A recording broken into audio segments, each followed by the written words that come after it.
Mengapa mereka berdoa kepada pohon? Cerpen karya Faisal Adlam.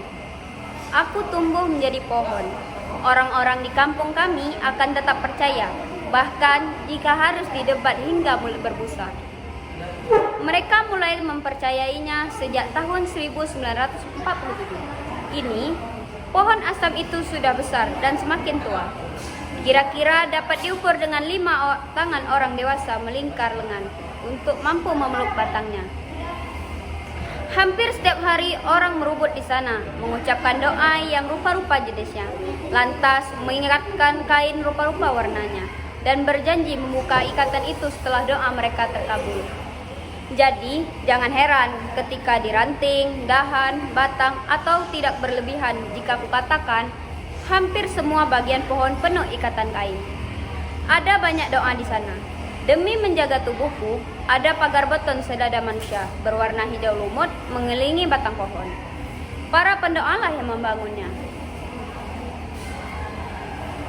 Ketika perang kembali pecah, awal 1947, yang orang-orang temukan tentu saja bukan pohon asam, tetapi kira-kira seperti ini.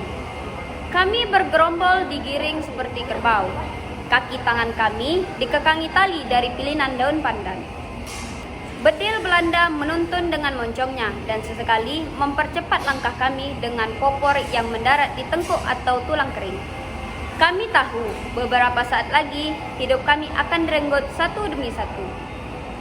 Desember 1946 baru saja dimulai ketika sebuah kabar tiba di langgar tempatku. Setiap hari mengajari anak-anak mengaji. Aku memberi isyarat kepada Rahim. Jangan sampai anak-anak dengar, kataku, memelankan suara sambil berdiri menuju belakang langgar yang kemudian disusulnya. Anak-anakku minta melanjutkan bacaannya. Nanti bapak kembali, janjiku kepada mereka. Mereka tiba di Makassar. Suara Rahim tidak pernah secemas itu. Pasukan tambahannya banyak, susulnya gemetar. Siap-siap saja, kucoba setenang mungkin meski dadaku tentu saja kembali bergolak.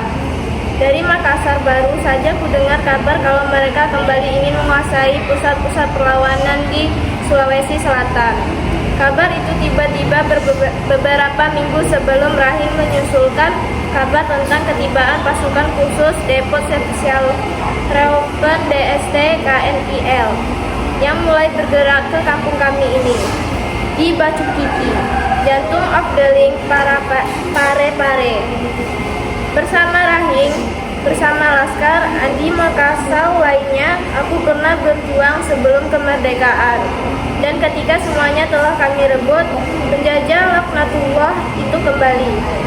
Sebelum pulang, Rahim sempat menanyakan bagaimana langgar, bagaimana anak-anak, dan sedikit mengeluh bahwa ia telah capek mengawal penduduk keluar masuk hutan. Aku menepuk pundaknya sebelum mengatakan, insya Allah semuanya akan baik-baik saja. Saya pamit, assalamualaikum Ustadz. Aku menjawab salam Rahim lantas memenuhi janji pada anak-anak. Sayup-sayup kudengar mereka mengeja hijaiyah dengan bahasa Bugis yang membuat bola mataku terasa hangat. Yes nalefut nakeda, ayes nalefut malefa nakeda aa. Aku mengenang bocah 5 tahunku yang gugur lebih awal dan air mata tidak bisa lagi kucegah, membuat urik di pipiku.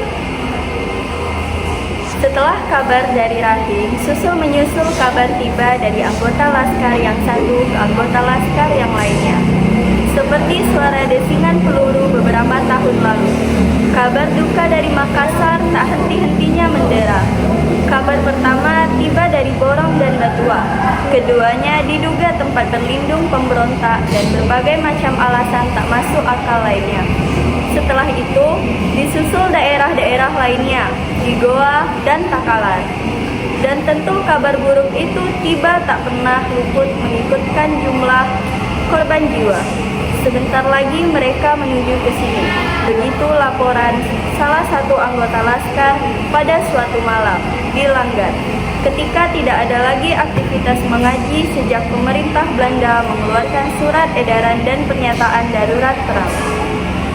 Anak-anak, Bapak akan memanggil kalian lagi kalau waktu mengaji sudah tiba. Sekarang libur, jadi kalian belajar di rumah saja dulu ya. Aku mengkhawatirkan mereka dan kecemasanku semakin menjadi-jadi dari hari ke hari. Seperti pelaut yang tak pernah berhenti mencemasi angin libubu. Rapat kami gelar hampir setiap malam, menjelang Isya, bahkan tak berujung hingga subuh tiba. Rapat bukan sekedar rapat sebenarnya, kami berjaga. Sebagai pimpinan Laskar Bacu Tirti yang berada di bawah Laskar Andi Makassau, sebagai pusat perjuangan rakyat Parepare. Akulah yang menyiapkan tempat dan selalu akulah yang memimpin rapat. Itu menjadi alasanku meminta anak-anak mengaji di rumah mereka, selain karena tidak ingin membahayakannya. Kita harus sadar diri, Ustadz, hening yang lama. Bahkan aku berhasil mendengar desah napasku sendiri, masih hening. Tidak ada yang menimpali apa yang Rahim maksudkan dengan sadar diri. Tetapi kemudian ia menjelaskan meski tak seorang pun yang meminta penjelasannya. Kita kalah jumlah, kalah senjata, kalah pokoknya. Jelas sekali, Rahim tidak bisa menyembunyikan kecemasannya. Ia baru saja menikah, aku tahu karena aku yang menjadi penghulunya. Aku juga tahu ia bukan mencemaskan dirinya sendiri. Ada istri dan barangkali ada janin yang tengah ia khawatirkan. Hal itulah yang membuatku hanya bisa diam dan sesekali mengangguk seperti terkukur mengantuk. Bayangan perjuangan sebelum kemerdekaan, bayangan Fatimah istriku. Bocah 5 tahunku Akbar dan ingatan-ingatan lainnya kembali menghangatkan bola mataku. Teriakan, tolong Akbar, teriakan Allahu Akbar Fatimah, dan teriakan keduanya setelah granat menghancurkan rumah panggung kami malam itu. Aku dituduh melatih anak-anak menjadi pemberontak hanya karena mengajari mereka mengaji. Dan setelah kehilangan segalanya, aku benar-benar memutuskan memberontak. Memimpin laskar dan berhasil meraih kemerdekaan. Ketika merasa semuanya telah selesai, aku mengumpulkan kembali anak-anak. Mereka kembali mengeja alif, ba, ta dengan terbata dan lagi-lagi kini harus berhenti. Pertengahan Januari, sebulan setelah kabar dari Rahim, mereka menuju kampung kami. Waktu itu musim hujan baru saja tiba, tetapi tak ada yang berani menggarap sawah. Semua takut meski beberapa yang lain memberanikan diri, termasuk aku. Matahari tidak akan tenggelam selain di ujung langit. Begitu pula hidup tak akan berakhir selain oleh ajal.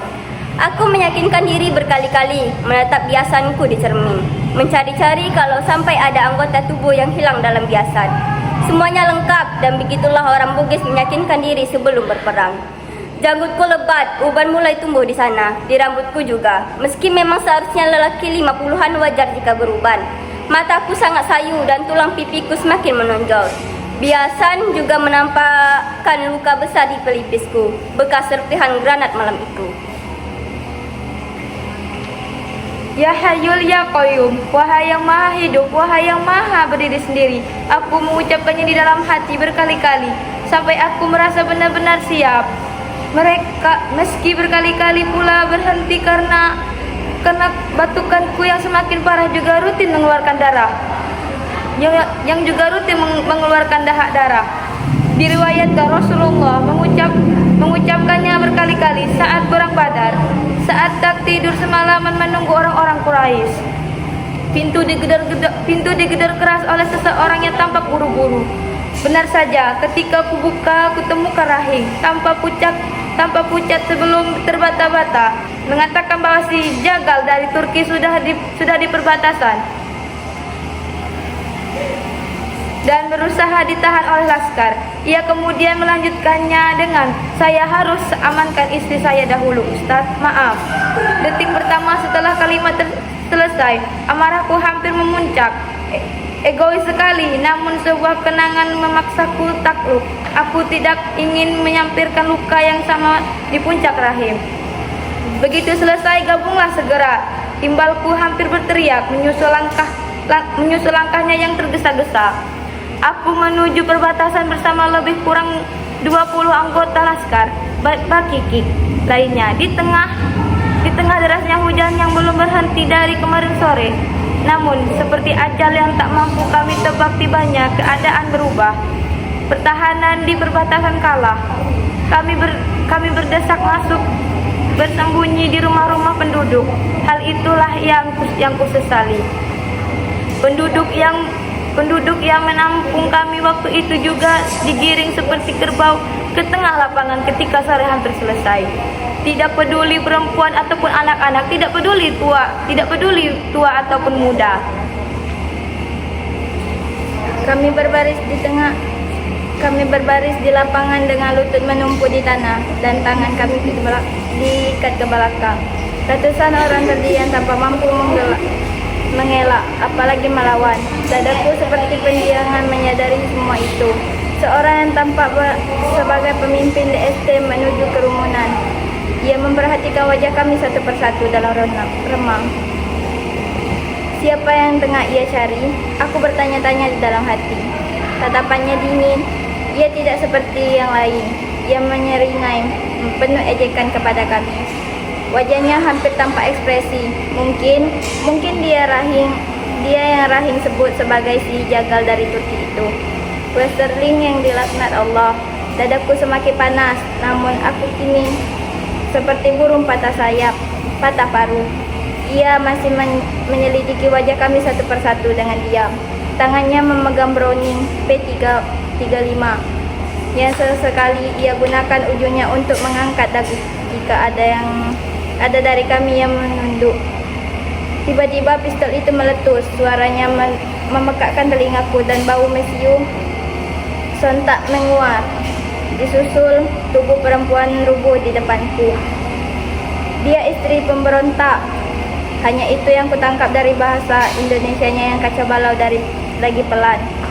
Suasana mulai ricuh. Beberapa orang berusaha melarikan diri. Sebelum tubuh mereka jatuh menimpa tanah dengan darah yang bercampur air hujan. Puluhan nyawa dicampakkan seketika, kurang dari 5 menit. Ketika pasukan DST itu kembali, dapat menenangkan situasi. Interogasi berlanjut dan bedil mereka mengantar tubuh-tubuh tak berdosa satu persatu menuju maut. Malam semakin larut ketika hujan bertambah deras. Juga petir yang beberapa kali menyambar disertai badai. Hal itu membuat beberapa DST kerepotan.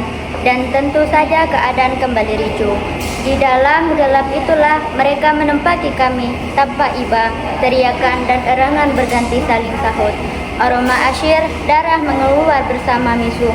Besoknya, hujan reda dan ratusan mayat bergelimpangan di tengah lapangan. Kecuali tubuhku yang hilang karena aku suci bagi orang di Batu Kiki. Beginilah Uta Syamsuri semasa hidupnya. Seperti pohon asam, buahnya jadi bumbu masak, daunnya jadi sayur, rantingnya jadi kayu bakar, dan batangnya bisa jadi papan atau tiang rumah. Air mata Rahim jatuh menyampaikan itu semua kepada warga yang merubuti di tengah lapangan. Menyaksikan pohon asam mulai tumbuh di sana beberapa bulan setelah DST angkat kaki dari Parepare. Sebaik-baiknya manusia adalah orang yang bermanfaat bagi sesamanya. Lanjut Rahim Tarisa Ustadz Samsuri di lapangan ini tumbuh jadi pohon asam, pohon yang penuh manfaat. Tubuhnya naik ke langit. Menyesal aku tak syahid bersamanya. Mari berdoa untuk beliau. Al-Fatihah. Sejak hari itu orang-orang berdatangan dan semakin rajin berdoa di sana hingga sekarang puluhan tahun kemudian. Padahal malam itu aku berhasil melarikan diri ke Onder, Pleding, Wojo dan meninggal di sana karena tuberkulosis yang tidak mampu lagi itu lawan.